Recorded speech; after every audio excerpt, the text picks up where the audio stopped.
East facing and north facing డోర్స్ని మనం మాత్రమే ఎక్కువగా యూజ్ చేస్తాం. ముస్లింలు మోస్ట్లీ యూజ్ చేయరు. కానీ తాజ్మహల్ యొక్క ముఖద్వారం నార్త్ ఫేసింగ్లో ఎలా ఉంది?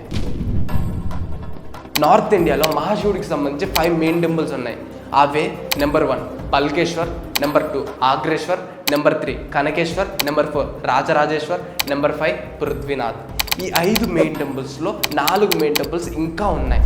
కానీ ఆగ్రేశ్వర్ టెంపుల్ మాత్రం లేదు. అసలు అది ఎక్కడుంది? నిజంగా ఆగ్రేశ్వర్ అనే పదంలో నుంచే ఆగ్రా అనే పదం వచ్చిందా? తాజ్మహల్ కింద నిజంగానే ఆగ్రేశ్వర్ టెంపుల్ ఉందా? ఈ డౌట్ నాకు ఎందుకు వచ్చిందంటే, మీరు చూసుకుంటే తాజ్మహల్ లోపల కింద పైన మన హిందూ దేవుళ్ళని రిప్రజెంట్ చేసేలా కొన్ని సింబల్స్ ఉన్నాయి. లైక్ పూర్ణకుంభ, లోటస్ ఫ్లవర్, అండ్ పైన చూసుకుంటే మహాశివుడి త్రిశూలం సింబల్స్ ఉంటాయి. According to some theories, social మీడియాలో కూడా కొంతమంది తాజ్మహల్ కింద నిజంగానే ఆగ్రేశ్వర్ టెంపుల్ ఉంది అని అంటున్నారు. నిజంగానే తాజ్మహల్ కింద ఆగ్రేశ్వర్ టెంపుల్ ఉందా? మీకు తెలిస్తే కమెంట్ చేయండి.